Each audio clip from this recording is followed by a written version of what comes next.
நன்றிகள். அடுத்த நிகழ்வாக பெண்களுக்கான விழிப்புணர்வை பற்றி சிறப்பான பேச்சொன்றை வழங்குவதற்கு எங்கள் ஸ்தாபகருடைய அறிவிப்பை கேட்டு இவ்விடம் வந்திருக்கின்ற சகோதரி சண்முகலிங்கம் ஜதுர்த்திகா, கிழக்கு பல்கலைக்கழகம் திருகோணமலை சித்த மருத்துவ பீடம் அவர்களை அன்புடன் அழைக்கின்றோம்.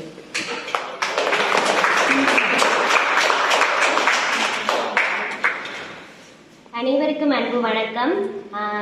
இந்த நிகழ்விற்கு வருகை தந்திருக்கும் அனைவருக்கும், முன் வீட்டிற்கும் அனைவருக்கும், அனைத்து சகோதர சகோதரிகளுக்கும் எனது அன்பான வணக்கத்தை தெரிவித்துக் கொள்கின்றேன். இன்றைய மகளிர் தினத்தை இங்கு சிறப்பாக கொண்டாடி கொண்டிருக்கின்றார். நான் பாடசாலை பள்ளி காலத்திலிருந்து பல்வேறு மகளிர் தினங்களில் பங்கு பெற்று இருக்கின்றேன். ஆனால் அது எல்லாம் எங்களுடைய வகுப்பில் தரங்களில் இருக்கும் மாணவர்களுடைய தான் மகளிர் தினத்தில் கல்வி பங்கு பெற்றிருக்கின்றேன். நான் தற்பொழுது இங்கு பேச வந்து சாதாரண ஒரு பேச்சு மொழியில உங்க அனைவருடனும் பேசுகின்றேன் என்று சொன்னால் எல்லாருக்கும் விளங்கோணும். நான் சொல்ல வந்த விஷயம் உங்க அனைவருக்கும் போய் சேரும். அதாவது சொல்லியிருந்தார் பாரதி கண்ட புதுமைப்பெண். பாரதி கண்ட புதுமைப்பெண் சொன்னா இங்க வந்து நாங்க வந்திருக்கிற ஒருவரையும் எனக்கு தெரியாது. முதல் நான் என்ன அறிமுகப்படுத்துறேன். நான் வந்து மட்டக்களப்பு மாவட்டத்தை சேர்ந்த ஒரு பெண் தான். நான் வந்து இங்கே கிழக்கு பல்கலைக்கழகத்தில் தெரிவு செய்யப்பட்டு இங்கே பாடம் கற்றுக்கொண்டிருக்கின்றேன். அந்த அறிமுகத்தில் தான் அண்ணா என்னை கூப்பிட்டவர் இங்கே வந்து ஒரு உரையாற்ற சொல்லி. அதாவது நான் இன்றைக்கு உங்களுக்கு எல்லாருக்கும் சொல்ல போகிறது ஒரு இளவரசி என்ற ஒரு பெண்ணுடைய கதை தான். அதாவது எல்லாரையும் மாதிரி இங்கே வந்து படித்தாக்கள் இருப்பீங்க, படிக்காதாக்கள் இருப்பீங்க, ஒரு அளவு கல்வி கற்றாக்கள் இருப்பீங்க. வாழ்க்கையில் முன்னேறத்துக்கு கல்வி என்பது ஒரு தடையே அல்ல. நாங்கள் கல்வி அறிவை பெற்றுக்கொள்ளணும். அனுபவ அறிவு மிக மிக முக்கியம். என்னை விட அனுபவ அறிவு கொண்டாக்கள் நிறைய பேர் இருப்பீங்க. அதாவது அந்த இளவரசி என்ற ஒரு பெண்ணுடைய கதையை நான் பார்த்தேன். அந்த கதையை நீங்கள் நிறைய பேர் பார்த்துருக்க கூடும். அவட அப்பா வந்து ஒரு முறுக்கு வியாபாரம் செய்கிற ஒரு ஆள். கேரள மாநிலத்துக்கு, அவங்க தமிழ் மாநிலத்துல இருந்து கேரள மாநிலத்துக்கு போய் அங்க முறுக்கு வியாபாரம் செஞ்சுட்டு இருந்தவங்க. அதை பார்த்து அந்த இளவரசி என்ற பெண்ணுமே என்ன செய்யறாவோ, அவைக்கு தெரிஞ்சது ஒன்றுமே இல்லை. அவைக்கு தெரிஞ்சது என்ன, அவங்களோட அப்பா செஞ்சது முறுக்கு வியாபாரம். அதை வச்சு தன்னை வாழ் நிலையை எப்படி முன்னேற்றலாம் என்று யோசிச்சாவ என்ன செய்யறாவுன்னு சொன்னா சிப்ஸ், முறுக்கு அப்படியான தொழில்களை ஆரம்பிச்சு செய்யறாவு. ஒரு ஸ்டோர் தொடங்குறாவு. அந்த ஸ்டோர் தொடங்கி வீடு கட்டுறாவோ, கார் வாங்குறாவோ, எல்லாம் செய்யறாவோ. அதுக்கு உறுதுணையா அவனை கணவன் இருக்காரு. ஆனா ஒரு கொஞ்சம் எல்லாரும் வளர்ந்துட்டு வந்தா ஊர்ல இருக்கிறார்களுக்கு பார்க்கறதுக்கு சிலாக்களுக்கு பொறாமையா இருக்கும் தானே. அதனால என்ன செய்யறாங்க, அவட கார், வீடு, அவட ஸ்டோர் எல்லாத்துலயும் களவு போகுது. எல்லாம் போனதுக்கு பிறகு நம்மள நினைச்சு பார்க்க இல்லாத அளவு ஒரு கடன், அவட்ட இருந்த 2 வீடெல்லாம் போய் 1.5 கோடி கடன் வருது. அவைக்கு அந்த வீட்டால மட்டும் 1.5 கோடிக்கு மேல கடன் வருது. இங்க இருக்கிற நம்ம யாரும் யோசிச்சு பார்ப்போம், 1.5 கோடி கடன் வந்தா என்ன செய்வோம். ஆனா எல்லாரும் சொன்னாங்களாம், பெண் கடன் வாங்கித்தார், இவன் என்ன செய்வாள், சூசைட் பண்ணி செத்துருவாள், பிள்ளைகளையும் சாக வச்சிருவாள், எல்லாத்தையும் எங்கேயாவது ஓடிடுவாங்க. ஆனா அவன் சொன்னாவாம், இல்ல நான் சாக மாட்டேன் என்று சொல்லி ஒரு சின்ன கடையை ரோட்டோட தொடங்குறாவும். முதல் வந்து திருப்பி ஆரம்பிக்கிறாவும். கடன்காரன் சொல்றாவோ, உங்களுக்கு என்ன நம்பிக்கை இல்லைன்னு சொன்னா நான் செய்யற இடத்த வந்து பாருங்க. மாத வருமானம் 1.5 லட்சத்துல இருந்த அந்த கம்பெனி ஒரு நாளைக்கு 300 ரூபா வருமானத்துல போயிட்டு இருக்கு. கொஞ்சம் கொஞ்சமா ஆரம்பிச்சு சேர்த்து சேர்த்து காசை இன்றைக்கு அவைட ஒரு டேர்ன் ஓவர் 2000 கோடி. ஒரு தனிப்பெண் யாரும் நினைச்சு பார்க்க முடியுமா? ஒரு சிப்ஸ், முறுக்கு அந்த கம்பெனி மூலம் 2000 கோடியை டேர்ன் ஓவர் பண்ணேலும் என்றதை யாராலையும் நினைச்சு பார்க்கணுமா? சொல்லுவாங்க சாப்பாடு தானே. சாப்பிடாம, அதாவது நாங்க வந்து படிக்கிறோம், நாங்க படிக்கிறோம், பட்டம் எடுக்கிறோம், படிக்காதவங்களும் இருக்காங்க. படிச்சா ஒரு ஆளுக்கு கீழே தான் வேலை செய்யணும். படிக்காதவங்க முதலாளியா, படிக்காதவங்க படிச்சவங்க இல்லை. இந்த காலத்துல அறிவு இருக்கிறவங்க, அறிவு வந்து படிப்பை தாண்டி அனுபவ ரீதியாகவும் வரலாம். அறிவு இருக்கிறவங்க தேர்ந்தெடுக்கிற பாதை தொழில். தொழில் எல்லாமே தொழிலுக்குள்ளதான் தங்கி இருக்கு. ஒரு பொருளை உற்பத்தி செஞ்சா அதை இன்னொரு கொண்டு போய் விற்கணும். அதுதான் தொழில் சார்ந்த அறிவு. அந்த தொழில் சார்ந்த அறிவு நாங்கள் எவ்வளவு தூரம் பெருக்கிக் கொள்றோம், எங்களை அவ்வளவு தூரம் அதுல எவ்வளவு நாங்கள் நிலைநாட்டிக் கொள்றோம் என்பதன் மூலம் தான் நாங்கள் ஈட்டுற வருவாய் அமையும். அதன் மூலம் அந்த இளவரசி என்ற பெண் 2000 கோடி டேர்ன் ஓவர் பண்றதும் இல்லாம அவட எதிர்கால ஆசையை சொல்றாவோ அவைக்கான ஃபவுண்டேஷனை உருவாக்கணும் அவண்டு. இப்படி பல இன்ஸ்பிரேஷன் ஸ்டோரிஸ் இருக்கு. ஒரு சாதாரணமான ஒரு படிக்காத ஒரு பெண்ணால முடியும் என்று சொன்னா 2000 கோடி டர்ன் ஓவர் பண்ண முடியும் என்று சொன்னா ஏன் எல்லாராலையும் முடியாது? நீங்க ஏதோ ஒன்றை படிச்சு கொண்டிருக்கீங்க. படிக்காம நீங்க உங்களை சுற்றி இருக்கிற பெண்களுக்கு ஒரு வழிகாட்டியா இருக்கணும். எல்லாரும் வாழ்க்கையில பெண்களுக்கு பல்வேறுபட்ட ஒரு படிநிலை இருக்கு. ஒரு சின்ன பெண்ணா இருக்கும், அதுக்கு ஒரு பருவத்துக்கு வரும், அது பிறகு படிக்கணும், வெளியில போகணும், நிறைய பிரச்சனை இருக்கும். உங்களுக்கு பெண் பிள்ளைகள் இருப்பாங்க, அந்த பெண் பிள்ளைக்கு நிறைய பிரச்சனை வரும்.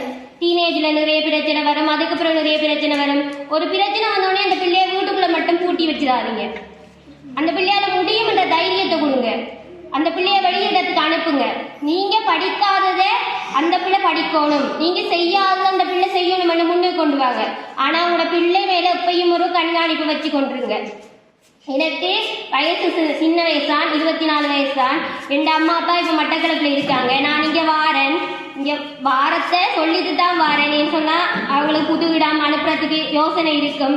ஆனாலும் எந்த கனவு எந்த ஆசை ஒரு பேச்சு துறை, எழுத்துத்துறை. நான் சித்த மருத்துவம் படித்தாலும் மற்ற ஐடியில் மருத்துவ யூனிவர்சிட்டியில் படித்தாலும் எங்கள் அப்பா இங்கே இருந்தே மருத்துவ யூனிவர்சிட்டிக்கு கூட்டிட்டு ஒவ்வொரு முறையும் போய் வரவர். எந்த வளர்ச்சிக்கு பின்னால என் அப்பான்ற ஒரு ஆண் எனக்கு துணையா இருக்காரு. அதே மாதிரி உங்களுக்கும் ஒவ்வொரு துணைகள் இருக்கும். அந்த துணைகளை பிடிச்சு கொள்ளுங்க, முன்னுக்கு வாங்க. நீங்க மட்டும் இல்லை, நான் மட்டும் இல்லை, நம்மளை சுற்றி இருக்கிற எல்லா பெண்களும் முன்னுக்கு வரணும். முன்னுக்கு வந்த சமுதாயத்துல நீ பெண்தானே, நீ அடுப்பங்கரையில தானே இருக்கிற நீ என்று சொல்றவங்களுக்கு நான் ஆண்களை குறை சொல்ல வரல. நிறைய ஆண்கள் சப்போர்ட் பண்றாங்க, நிறைய ஆண்கள் சப்போர்ட் பண்றதால நம்ம இந்த காலத்துல இருக்கோம். நம்மளை தள்ளிக்கிறதுக்கு நிறைய பெண்களும் இங்கே இருக்காங்க. அவங்களை எல்லாம் மீறி நாங்கள் முன்னுக்கு வரணும் என்று சொன்னா சுயதொழில் ஒரு நல்ல ஒரு விஷயம். கட்டாயம் என்னதான் படிச்சு பட்டம் வாங்கினாலும் சுயதொழில் தெரிஞ்சா எந்த ஒரு காலத்திலையும் தப்பிச்சு கொள்ளலாம்.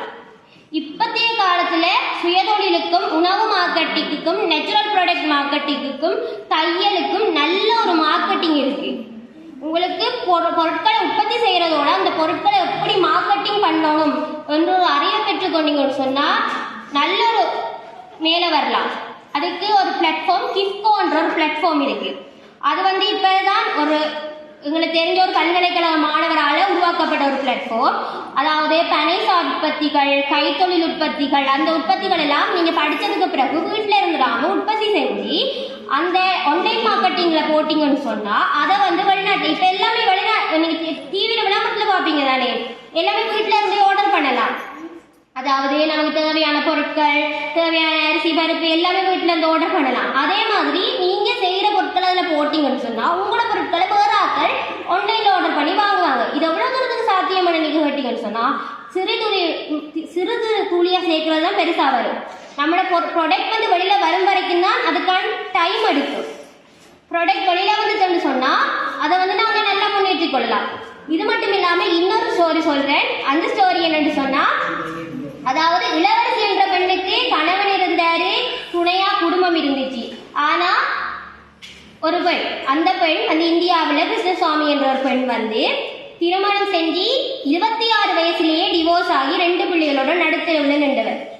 அவைக்கு இனி வாழ்றதா சாகுறதா என்ற ஒரு கட்டம் வரக்குள்ள நான் ஏன் சாகணும், நான் ஓரளவு படிச்சிருக்கேன், எனக்கு சமைக்க தெரியும், எனக்கு 2 பிள்ளைகள் இருக்கு, இந்த 2 பிள்ளைகளை பெற்றுத்தேன், அப்போ நான் வளர்க்கணும் ஒன்று கட்டத்துக்கு வாராகும். அவைக்கு அன்றைய நாள் ஃபுல்லாக அந்த 2 பிள்ளைகளையும் கூட்டிட்டு அந்த ஊர் முழுக்க திரியிறாவோ, வேலை தேடுறாவோ. 750 ரூபா சம்பளத்துக்கு வேலை கிடைக்குது. அந்த 750 ரூபா சம்பளத்துக்கு எங்க இருக்க இடம் கிடைக்கும் தேடி பார்க்குறாவோ, ஒரு சாதாரண ஒரு இடத்துல ஒரு குடிசை வீட்டில் தான் இடம் கொடுக்குறாங்க. அதோட தன் 2 பிள்ளைகளையும் வச்சுட்டு இருந்தவ ஒரு இடத்துல வேலைக்கு போறாவோ, அங்க அவைக்கு ஒரு வழிகாட்டி கிடைக்கிறாரு. அந்த வழிகாட்டி மூலம் 1200 ரூபா சம்பளத்துக்கு சேர்றாவோ, 1200 ரூபா சம்பளத்துல இருந்து சேர்ந்தவ 10,000 ரூபா சம்பளமா மாறுது. அதுல இருந்து அந்த காசு சேகரிச்சு ஒரு பார்ட் டைம் ஒரு தொழில பங்குதாரர் ஆகிறாவோ, அங்க அந்த அதுக்கப்புறம் பங்குதாரராக நிறைய அவருக்கு வருமானம் விட்டோடனே அவ யோசிக்கிறான் வாழ்க்கையில, என்னடா நம்மளோட வாழ்க்கையில எப்பயுமே அடி விழுந்துட்டே இருக்குமே, இப்ப திடீரென்று எனக்கு ஒரு நல்ல காலம் வந்திருக்கேன் யோசிச்சு கொஞ்ச நேரம் இல்லை அவட பங்குதாரர் வந்து போறேன். இதுக்கு பிறகு என்னென்ன வாழ்க்கையில நான் செய்ய போறேன்னு யோசிக்கக்குள்ள அவ ஒரு திடமான முடிவெடுக்கிறாவோ, கடன் வாங்கி அந்த பங்கு அவளத்தையும் தானே அந்த பிசினஸை வாங்குறாவோ. அந்த பிசினஸை வாங்கி அதுக்கு பிறகு இப்ப அவட கம்பெனில மொத்தம் 2500 ஒர்க்கர்ஸ் வேலை செய்யறாங்க அவட ஃபேக்டரியில. அவட மாசம்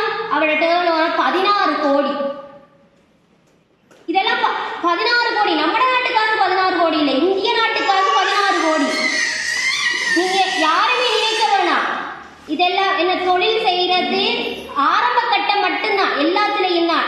படிக்கிறதுலையும் பல்கலைக்கழகம் போறது என்றது கடினமான படி. அதை தாண்டிக்கும் என்று சொன்னா எங்களோட வாழ்க்கை பிரைட்டா இருக்கும்னு சொல்லுவாங்க. நான் அதுக்கு பிறகு அங்கேயும் போனவனே படிக்கணும், எல்லாமே கஷ்டம் தான். ஆனா நாங்க எஃபர்ட் போட்ட மட்டும் கட்டாயம் முன்னுக்கு வரலாம். நான் ஏன் இந்த கதையை சொல்றேன்னு சொன்னா, இங்க எல்லாரும் தொழில் பயிற்சி செய்கிறார்கள். நான் இங்க வந்துட்டு மகளிரை பத்தி பாரதி இப்படி சொல்லியிருக்காரு, மகளிரை பத்தி அவங்க அப்படி சொல்லியிருக்காங்க, நாங்கெல்லாம் முன்னுக்கு வரணும், அந்த கதையை சொல்லிட்டு போறதுல எந்த ஒரு பிரயோசனமும் இல்லை. நான் சொல்ற ஒரு 5 நிமிஷமும் உங்களுக்கு போய் சேரணும். பனை சார்ந்த தொழிலாக இருக்கட்டும், பிரம்பு சார்ந்த தொழிலாக இருக்கட்டும், கூடமின்றதாக இருக்கட்டும், உணவு செய்யறதாக இருக்கட்டும், இப்படி பல விஷயம் இருக்கு. ஏன் வீட்டுல சும்மா இருக்கிற நேரத்துல ஊறுகாய் செஞ்சு அதை பெக்கெட்ல போட்டு நீங்க எல்லா இடம் டிஸ்ட்ரிபியூட் பண்ணா கூட உங்களுக்கு அதுல கிடைக்கிற வருமானம் சாதாரணமா உங்களுக்கு செலவுற ஒரு நேரத்துல ஒரு பெக்கெட்டுக்கு ஒரு 15 ரூபா வருமானம் கிடைச்சா 10 பெக்கெட்டுக்கு 180 ரூபா வருமானம். 1000 பெக்கெட் 10 பெக்கெட் 1000 பெக்கெட் ஆகும். அது நம்ம கையில தான் இருக்கு. யாருமே நினைக்க வேணாம். உணவு தொழிலோ அல்லது சாதாரண ஒரு சின்ன தொழிலோ ஒரு என்னடா இவங்க கொச்சிக்கா தூள் விற்கிறாங்க, இவங்க இது விற்கிறாங்கன்னு சொல்லுவாங்க. நாளைக்கு அப்படி சொல்றவன் தான் அந்த வருமானம் மூலம் நீங்க நிறைய லட்சங்களை சம்பாதிச்சு கார் வீடு வாழக்குள்ள உங்களை ஒரு இடத்துக்கு கௌரவிக்கிறதுக்கு கூப்பிடுவான். யாரும் எதுவும் கதைப்பாங்கன்னு சொல்லி எந்த ஒரு பெண்களும் எந்த ஒரு மூலையிலையும் இருந்துடாதீங்க. நாளைக்கு இப்படி அதாவது நம்ம சும்மா இருக்கும் போதோ நம்ம முடங்கி போகும்போதோ நம்மளை பார்த்து கதைக்கிறவங்க தான் நம்ம முன்னுக்கு வரும்போது வாயை பிளந்தான்னு பார்ப்பாங்க, நமக்கு பாராட்டுதல் தருவாங்க. அதனால நான் சொல்றேன் என்னன்னு சொன்னா, வீட்டுல முக்கியமான ஒரு விஷயம், பெண்களை மரியாதை கொடுத்து நடக்காததுக்கு பெண்கள் தான் முக்கியமான ஒரு காரணம். வீட்டுல அம்மாமார் பொம்பளை பிள்ளையும் ஆம்பளை பிள்ளையும் இருந்தா ஆம்பளை பிள்ளை சாப்பிட்டு சட்டை எடுக்க தேவையில்ல, பொம்பளை பிள்ளைக்கு அதட்டி செல்வம் எடுக்கணும், நீ எதிர்காலத்துல பழகி கொள்ளணும். நீங்க 2 பிள்ளைகளுக்கு கொண்டா சொல்லி கொடுத்து வளங்க. அப்ப அந்த பொடியனுக்கு சின்ன வயசுல இருந்தே மதிச்சு நடக்கணும் என்ற ஒரு விஷயம் வரும். இது ஆண்கள பிள்ளை இல்லை, ஆண்களை வளர்க்கிற பெண்கள்ல தான் பிள்ளை. நான் சொல்ல வர்றது என்னென்று விளங்கும். அதாவது சமுதாயத்துல நாங்க எங்களுடைய தரத்தை உயர்த்த வேணும்னு சொன்னா நாங்க படிக்கிறதோடு நாங்க சுயதொழிலோடு நாங்க வருவாய் ஈட்டிக் கொள்வதோட பெண்கள் சமுதாயத்தில் முக்கியமான ஒரு கட்டத்திலையும் முக்கியமான பொறுப்பிலையும் இருக்கும். அந்த பொறுப்பில இருக்கும் போது நாங்கள் அது சரிவர செஞ்சோம் என்று சொன்னா மிகவும் இன்னும் நட்சத்திரங்களாக நாங்கள் உருமாற முடியும். ஆகவே இந்த கிஸ்கோ என்ற ஒரு அமைப்பை பற்றி நாங்கள் அண்ணாட்ட சொல்றோம். அதன் மூலம் நீங்க தொடர்பு கொண்டு உங்களுடைய பொருட்களை அதுல போடணும் என்றாலோ விற்கணும் என்று சொன்னாலோ அதுல அந்த செயற்திட்டத்தை ஆரம்பிங்க. நான் சொன்ன வந்தபடியே அனைவருக்கும் போய் சேர்ந்திருக்கும் என்று நினைக்கிறேன். நான் இங்க பேச்சு சொல்றதுக்கோ அல்லது பாரதி கண்ட புதுமை பெண்ணாக இடத்த கழிச்சிட்டு போதுக்கோ வரல. வந்த டைமுக்கு உங்களுக்கு எல்லாருக்கும் சென்று சேர வேண்டிய ஒரு தகவலை சொல்லத்தான் வந்த நான். வாய்ப்பளித்தமைக்கு அனைவருக்கு நன்றி, வணக்கம்.